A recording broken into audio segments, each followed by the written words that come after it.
I wasn't snooping. That's the first thing I need to make clear. I wasn't looking for trouble, and I definitely wasn't hoping to find anything. I'm not the guy who digs through his partner's things. At least I didn't used to be. But that night, that one stupid, quiet night, I made a choice that pulled the rug out from under the life I thought I was living. Started like any other Tuesday. I'd gotten home late from work, the office emptying early, while I stuck around to finish a quarterly report I didn't even believe in anymore. I grabbed Ty on the way home because I knew Cassandra would forget to eat. She always got tunnel vision when she was deep in one of her design projects. That night, she was finishing up a pitch for a new client, a hotel chain trying to rebrand itself as elevated casual. Whatever that means.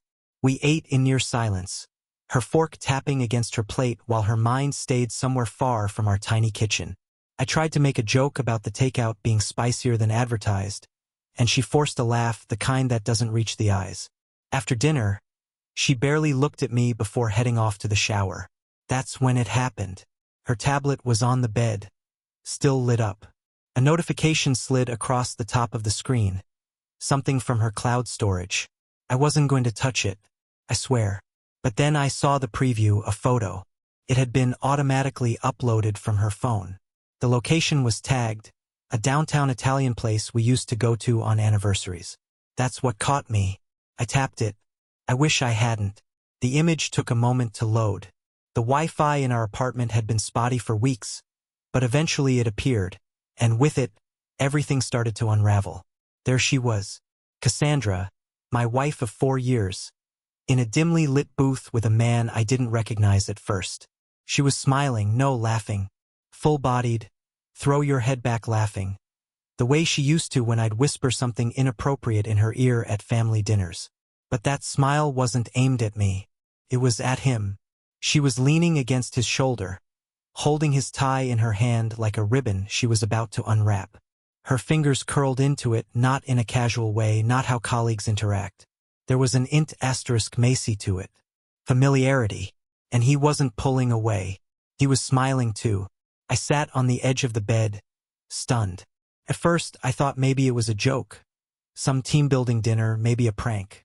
But the timestamp was from last night. She had told me she was working late on revisions with a small team. Just 2 of them, she said, her and the copywriter. She'd even mentioned ordering takeout. There was no takeout in that picture. There were wine glasses. Candle. I heard the shower stop and the glass door slide open. A few minutes later, she walked into the room in one of my old college t-shirts, her hair in a towel. She was humming softly. Fleetwood Mac, I think. I held up the tablet before she could say a word. She froze. Her eyes flicked to the screen, then to my face. Her mouth opened slightly like she was about to say my name, but then she stopped. She walked over slowly, sat down on the edge of the bed, and stared at the photo. "That's from dinner," she said quietly. "What dinner?" My voice didn't sound like mine. "With Marcus, from the branding team. I told you we were meeting, right? You said you were ordering in and working in the office, not laughing into his shoulder in a candlelit booth." She sighed, brushing damp strands of hair behind her ear. "It was just a business dinner. That's all. He's married, with a kid. You're reading into this way too much." "Then why are you holding his tie?" I asked. Her eyes met mine, calm. Too calm. "Because he made a dumb joke and I was teasing him. God. Can't I just have fun at a work dinner without being interrogated?" "It's not an interrogation. I'm asking because this..." I gestured to the screen. "This doesn't look professional." She rolled her eyes. "You always do this. You see one thing out of context and suddenly I'm on trial." "You said you were working late at the office," I said, trying to stay grounded. "You said you were ordering in." "Well, plans changed. It's not a crime to go out to dinner with a colleague." "You never mentioned Marcus before." "We don't always talk about every single person I work with." That part was true, I guess. But it wasn't the point. I wanted to press more, to ask who took the picture, why it ended up in her personal cloud instead of some group message, why she looked like a woman I didn't recognize. But she stood up before I could. "You're being paranoid, Jason," she said. This is exactly what I mean when I say you don't trust me. I stared at her, completely hollowed out. Do I have a reason to? Her face didn't change. Not even a flinch. I'm going to bed, she said simply. I sat there for a long time after she lay down and turned her back to me. The tablet was still lit in my hands, the image frozen like it was taunting me. I tapped the info button. The photo had synced to her cloud just 2 hours after she got home last night. She must have uploaded it manually, or maybe it auto-synced when her phone hit the Wi-Fi. Either way, she hadn't deleted it. Why? I watched her chest rise and fall under the blanket. Her breathing had evened out. Maybe she was asleep. Maybe she was pretending. That night, I barely closed my eyes. I lay on my back staring at the ceiling, replaying her words. You're being paranoid. Maybe I was. Maybe I wasn't. But that image was a worm burrowing into the part of my brain that remembered every late night, every time she came home smelling like hotel bar perfume and said it was just a client meeting. The unanswered texts. The calls that went straight to voicemail. I used to dismiss those moments as part of life with a creative professional. Unpredictable hours, intense deadlines, moods that swung like pendulums. But now I wasn't so sure. Because there was something about that smile in the photo, the one she used to wear around me before the nights got quieter and the dinners got shorter. Something that said, even if she wasn't having an affair, part of her had started living a life I didn't know about. And she hadn't invited me in. After that night, something cracked open in me. I didn't say anything else about the photo, and she didn't bring it up again. It sat between us, invisible but loud, a sharp thing buried under the rug of our routines. And that's the thing about silence, it doesn't make wounds heal. It just gives them space to fester. We kept moving through the motions like actors in a scene neither of us believed in anymore. I'd pour her coffee in the morning, the way I always had, and she'd thank me with that polite, distant smile she gave to strangers. She still wore my old t-shirts to bed, but now they felt like costumes cover for something that had already changed. In the days that followed, I started doing something I'd never done before. I started remembering. Not just in passing, but on purpose. Like I was assembling a puzzle I didn't know I'd been handed. There were signs and I had ignored them. It started small. Months ago, she'd beg *N wearing lipstick, not just the soft coral she used to throw on in a hurry, but deep reds and wines. Shades that made statements. At first, I thought she was just experimenting, maybe inspired by one of the influencers she followed. But now I wondered, who was she trying to impress? Then there were the meetings. So many of them. Late ones. Last-minute pitch adjustments, she'd say, or a client emergency. Sometimes she wouldn't get home until nearly midnight. Once, she claimed they were pulling an all-nighter in the office, and when she came in at 2 a.m. she smelled like sandalwood and hotel soap. And I remembered something that had struck me then. She paused before unlocking the door. I'd watched from the hallway, half asleep, as the shadow under the door hesitated. Like she was listening. Like she was making sure she was alone. That memory haunted me now. She hadn't noticed me standing there. And when she finally came in, she looked startled, not because I was awake, but because I was there at all. At the time, I blamed myself. I was tired, overworked. I figured I was just reading too much into things. That's what love does, right? It softens the hard edges of suspicion. It tells you the person you love would never, and that's the lie that kept me comfortable. Until it didn't. Another memory came flooding in, one I had pushed aside like junk mail. A Sunday morning, maybe 2 months back. She was brushing her teeth and I walked into the bathroom half awake. She turned to say something, but the words came out wrong. She said, "Marcus," and then froze. I laughed at the time, thought maybe she was telling me something about her coworker. But no, the way she looked at me then, like she'd been caught. And she quickly followed it up with, "I meant babe." We both laughed it off. I didn't ask questions. I wish I had.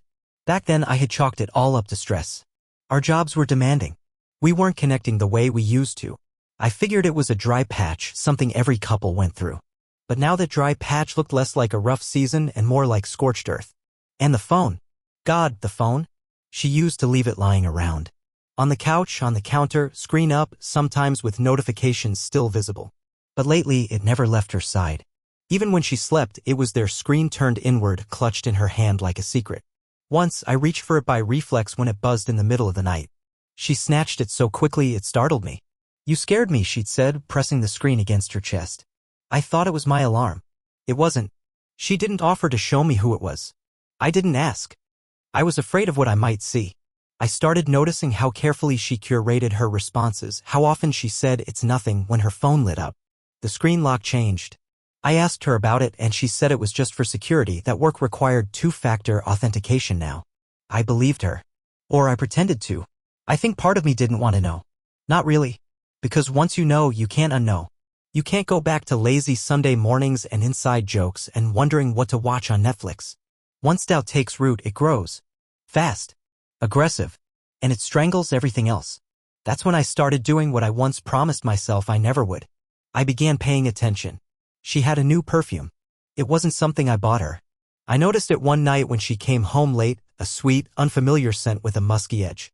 Not the kind of fragrance that lingers from a department store sample, but the kind someone gives you, something picked out with intention. I asked her about it casually. She said it was from a gift bag at some work event. The marketing team gets sent free stuff all the time, she said, waving it off. You wouldn't believe the kind of junk we get. But it wasn't junk. It smelled expensive. Deliberate. A few nights later, she left her work laptop on the dining table. I thought about opening it. I didn't. But the thought stuck with me all night, like an itch I couldn't scratch. What would I even look for? A message? A photo? Proof? And what would I do with it? I didn't want to be the guy who snooped. I didn't want to become someone who second-guessed every hug, every love you, every smile that didn't feel quite right. But I was already becoming him, whether I liked it or not. It's strange, the way doubt rewires your brain. You start to notice details you used to overlook. Her laughter on the phone, too high-pitched. Her silence when I walk into the room, too long. The way she rushes to answer calls before I can see who's calling. All of it starts to feel like pieces of a larger story you're not invited to read. And yet, the worst part wasn't the suspicion. It was the shift I saw in her eyes when she looked at me. There used to be softness there. Comfort. Familiarity. But now? There was a distance. Like I was becoming a stranger she had to tolerate, not someone she wanted to share herself with. We still had S*X, but even that felt different, like she was ticking a box, doing something to keep up appearances. It was mechanical. Absent. One night, after she fell asleep, I lay next to her in the dark, listening to the rhythm of her breath. I turned to look at her, trying to remember the last time I felt close to her, really close. Not just in the same room or the same bed, but connected. I couldn't. I realized I had stopped reaching for her. I didn't know when it happened, but I had. Somewhere along the way, I stopped trying. Maybe I was afraid of being pushed away. Or maybe I already knew the answer. The next morning, I found her standing by the window, sipping coffee, phone in hand. I walked up behind her and kissed her on the shoulder. She flinched.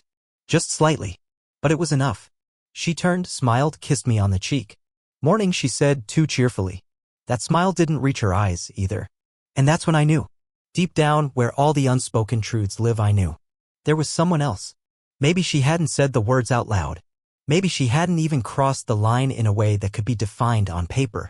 But emotionally? She was already gone. Somewhere along the way, she stopped choosing me. And now, I had to decide if I was going to keep pretending I hadn't noticed. I don't think I ever planned to become the kind of man who waits in silence, who lies to his partner just to confirm the truth she wouldn't admit. But there's a moment, a very specific moment, where suspicion turns into certainty and certainty demands action. Not rage, not confrontation, just clarity. And clarity changes everything. It started with a decision I made quietly. No announcement, no dramatic gestures. I told Cassandra I had a work trip scheduled 3 days out of town, meetings with a logistics client 2 states over. She nodded, barely looking up from her phone. Okay, text me when you land. That was it. No questions. No concern. Just distance. I didn't go. Instead, I packed a bag, kissed her goodbye at the door, drove to a parking garage on the other side of the city, and waited. I rented a car under a different name, prepaid, no traceable record that would ping back to her bank of synced devices. I left my phone powered off in the glove box in case she tried to call. I needed her to believe I was gone. That night, I parked across the street from our building, behind a small row of trees and a dilapidated bench that shielded most of my view. From where I sat, I could see the entrance, the elevator lobby lit faintly by a flickering fluorescent bulb. It was the kind of lighting that made everything look hazier, like a dream, or a memory. I sat there for hours. The car got colder as the evening wore on, the condensation forming tiny pearls on the inside of the windshield. I didn't care. I barely moved. My eyes stayed fixed on that lobby like it was the last place tethering me to reality. At around 11 p.m., the elevator dinged, and I saw her step into view. Cassandra, still in the same blouse she'd left in that morning, blazer folded neatly over her arm, hair done just right.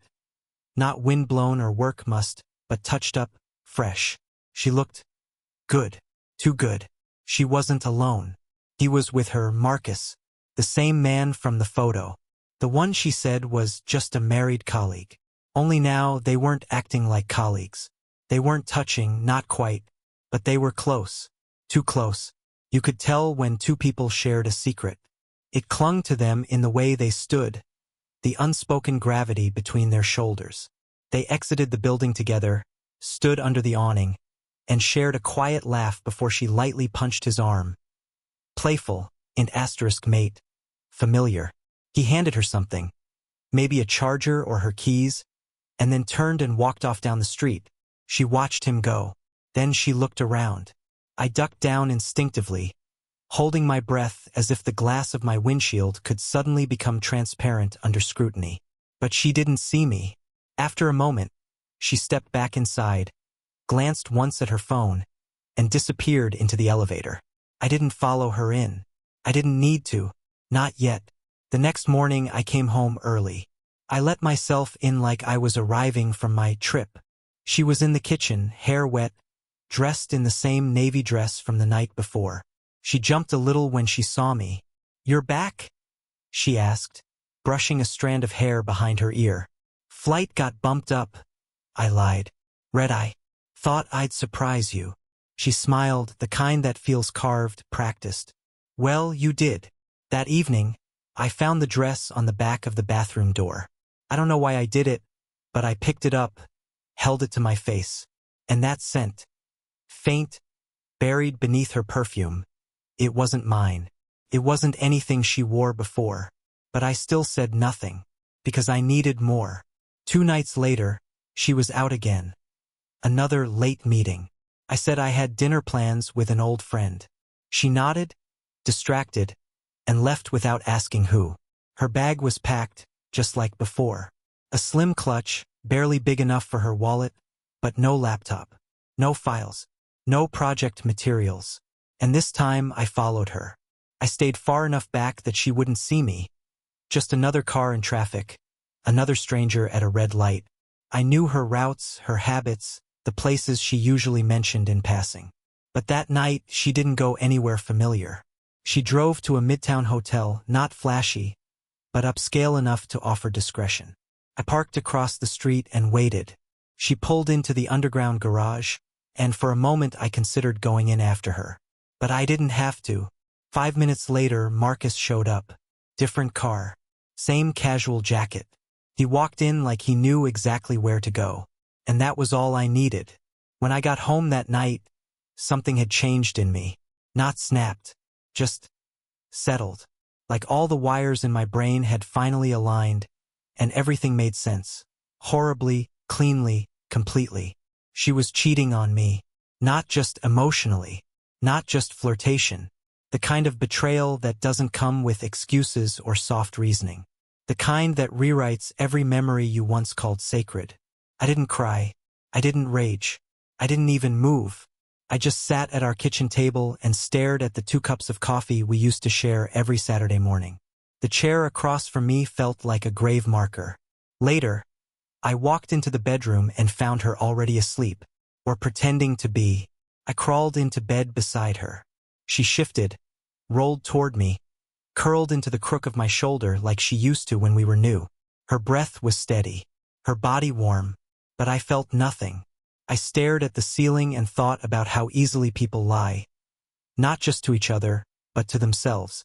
How she probably told herself it didn't mean anything. How she convinced herself I didn't know. But I did. And now that I'd seen it with my own eyes, I couldn't unsee it. I couldn't go back to before. And the hardest part? She didn't even realize she'd already lost me. That night I didn't sleep, not really. I closed my eyes, sure. My body pretended to rest. But inside, I was wide awake, standing alone in the ruins of a life I thought was still whole. The strange how silence can be louder than anything else. How lying next to someone you once loved can make you feel more alone than being by yourself ever could. Cassandra breathed softly beside me, one arm draped across my chest like a ghost of our past. Her skin was warm. Her body was real. But her presence, it felt borrowed. As if someone had stepped into her skin and was wearing it, rehearsing her lines in a play I never agreed to join. I didn't move. I just lay there staring at the ceiling, trying to figure out what came next. Do I confront her?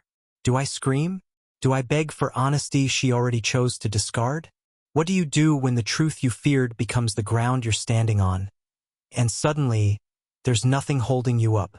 At some point, probably around 4 a.m., I rolled onto my side, slowly, carefully, and just looked at her. Her features were soft in sleep or sleep-like stillness if she was faking it. But I don't think she was. I don't think she even imagined I could know. That was what hit me hardest. She'd grown that confident, that careless, that comfortable with betrayal. Her phone was tucked under her pillow. Even in sleep, she guarded it. I remember reaching out once, just to touch her hair, not to hurt her, not even to wake her, just to remember it, to remind myself that this was real, that she was here even if she wasn't. My hand hovered above her, then dropped away. There was no comfort left in gestures. Morning came like an unwelcome guest. Sunlight bled into the room, soft and gold, like the world had no idea what was happening inside these walls.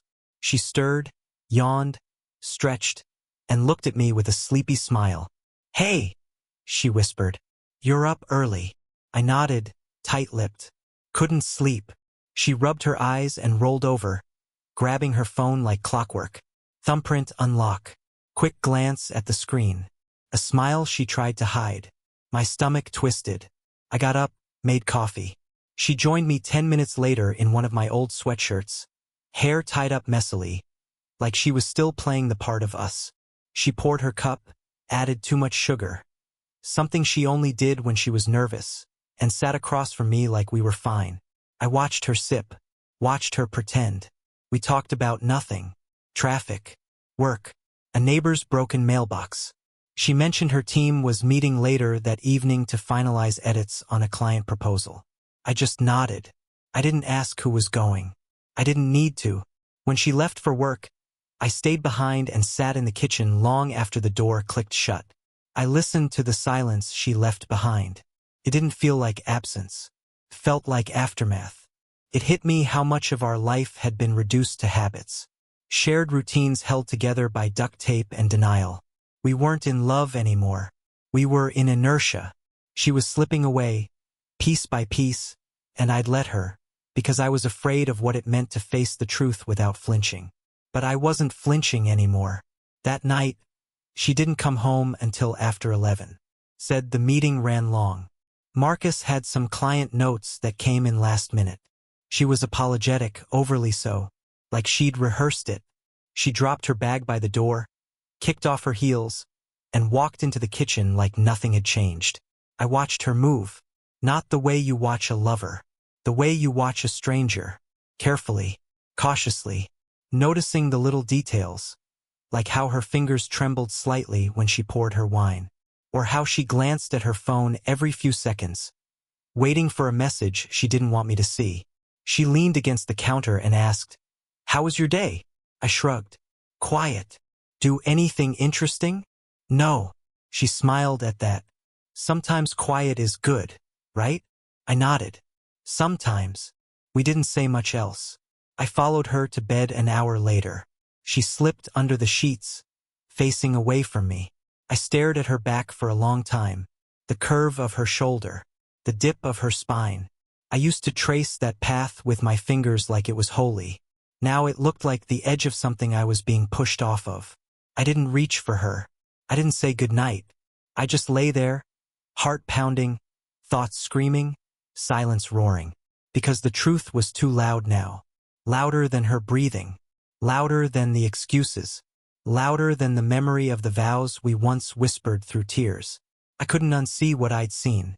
Couldn't unknow what I knew. And I didn't want revenge. I didn't want an explosion. What I wanted was to feel nothing.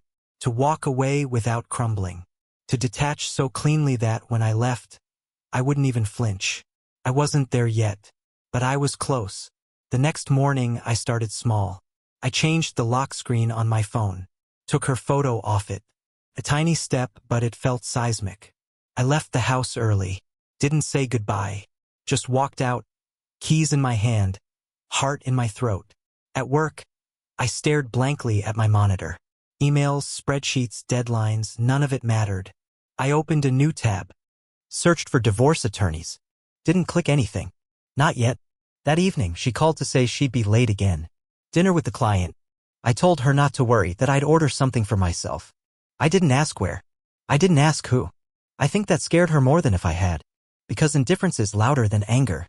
When she came home, I was already in bed. Lights off. Door cracked open. She peeked in and asked, "You okay?" "Yeah," I said. "Just tired." She lingered in the doorway a second too long. Like she felt the air shift. Like she sensed the silence growing teeth. That night, I didn't lie beside her. I lay next to the memory of a woman I once believed in and the hollow space where that belief used to live. I started collecting evidence like it was part of some grim ritual. I told myself it wasn't about revenge, that I wasn't that guy. I just needed confirmation. Something undeniable. Something that, when all this fell apart and I knew it would, couldn't be twisted into another one of her carefully rehearsed explanations. I became quiet. Calculated. I moved through our apartment like a guest, watching everything but saying nothing. Cassandra didn't notice, or maybe she did and didn't care. Either way, the cracks were widening between us and I was no longer trying to fill them. She still touched me sometimes. Still kissed me goodbye in the mornings. But it all felt borrowed. Temporary. Like we were both pretending not to hear the slow ticking of the bomb between us. I changed all my passwords, email, bank, even the streaming apps. Something small, something that gave me control. I created a new email account she didn't know about, signed up for a cloud service with end-to-end encryption, and started backing up everything. And I mean everything. One evening, while she was brushing her teeth, I sent myself a download link from her backup drive. She had no idea it was still connected to the home network. It took 2 hours, but when it was done, I had copies of her work files, her personal folders, and more importantly, her emails. The ones she thought were deleted. I opened the archive like I was dissecting a body. What I found inside made my stomach knot. It was all there. The flirty emails with Marcus, the ones that started out professional and slowly grew more personal. Late night, "You up?" messages. Her sending photos of herself with captions like, "Work looks better with wine," "Winky face," or "Guess who's still in the office?" He responded in kind. Compliments. Inside jokes. Pet names. The most damning thread was from 2 weeks prior. A message from her to him, sent at 1:13 a.m. just after one of her late meetings. I read it over and over until the words blurred. Sometimes I wish I could just stop pretending. But it's complicated. I don't want to hurt him, but I can't lie to myself anymore. "You make me feel like I exist again." And his reply. "Then stop pretending. You deserve to feel real every day." I wanted to scream. I wanted to punch a hole in the wall. But I didn't. I saved the messages, organized them into a folder, and backed them up twice. Then I deleted my browsing history, locked my email, and went to bed like everything was fine. But something was different now. I wasn't drowning anymore. I was planning. The next few days were a blur of quiet arrangements. I booked a rental unit across town under a different name, a short-term lease with flexible move-out options. I contacted a lawyer, scheduled an initial consult. I even started a checklist in my notes app, split finances, cancel shared cards, gather documents. I was building a life raft while still sitting in the sinking ship. She didn't notice. Or she didn't want to. That Friday, she was up early for a work retreat. She came into the kitchen in leggings and a hoodie, sipping a smoothie she barely drank. I asked where they were going. She said some lakeside venue outside the city. "Just a team building thing," she said, like it was nothing. She didn't invite me to drop her off. I didn't offer. When she left, I waited 10 minutes, then pulled her old laptop from the hall closet, the one she used to keep before work gave her the newer one. It hadn't been turned on in months, but the drive still worked. What I found there filled in the last pieces of the puzzle. Hidden in a synced, recently deleted folder were photos she must have forgotten to wipe. Selfies of the two of them in an elevator. Her in a hotel mirror holding a glass of wine. One of him asleep on a pillow I recognized, the guest bed comforter we kept in storage. They'd been here. In our apartment. I closed the laptop and sat on the floor for what felt like hours. Not crying. Not panicking. Just sitting there. Breathing. Letting the grief pass through me like a storm I was finally tired of running from. That night, I didn't wait for her to come home. Instead, I started packing. Not everything. Just the essentials, important documents, my grandfather's watch, a few clothes. I moved quietly, methodically. Every folded shirt felt like a goodbye I hadn't said out loud yet. The apartment felt different, like it had finally stopped pretending to. Around midnight, I got a text. Long day. Crashing at the hotel. Love you. I stared at it for a while. Then I responded. Okay. Sleep well. That was it. No fight. No accusations. I was done wasting breath. The next morning, I opened her email account again. This time, I looked deeper. There were Google Docs she'd shared with Marcus, a shared folder labeled Project Mercury. But inside, it wasn't work. It was their journal. Like some private diary they co-wrote. Thoughts, jokes, even poetry, lines about how they felt trapped, how they found light in each other. It made me sick. But more than that, it made me see her for who she really was. She hadn't just betrayed me. She'd replaced me.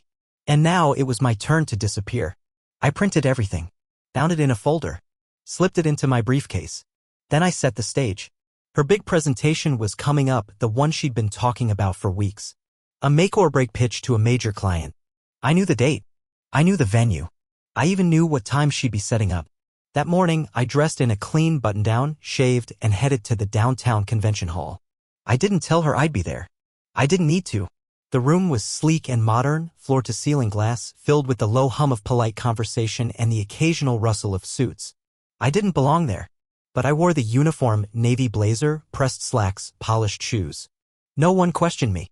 I slipped in like a shadow. I knew she wouldn't expect me. That was the point.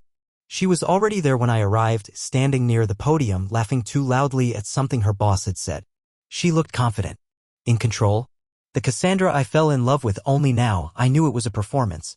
The presentation started on time. Her laptop was connected. Her boss introduced her, called her a creative visionary. She smiled, nodded, stepped forward with practiced ease. And then the first slide appeared. It wasn't the client logo. It was the photo. That photo. Her with Marcus. Leaning into him, laughing, hand on his tie. The silence was instant. She froze. Her voice caught. Her eyes darted to the screen, then to her laptop, then to the crowd. Her boss's expression went from confusion to disbelief. Whispers rippled across the room like a wave breaking. I was already walking out. On the corner of the podium, just beside her notes, I left a small white box. Inside, her wedding ring. I didn't stay to watch her open it. Some exits don't need an audience. A week later, she was gone. Fired quietly, of course. No headlines, no HR emails. Just erased. Marcus disappeared too. No LinkedIn updates. No goodbyes. He vanished like the ghost he'd always been in our marriage. I moved to another city, changed numbers, started over. A tiny apartment with no shared furniture. Clean slate.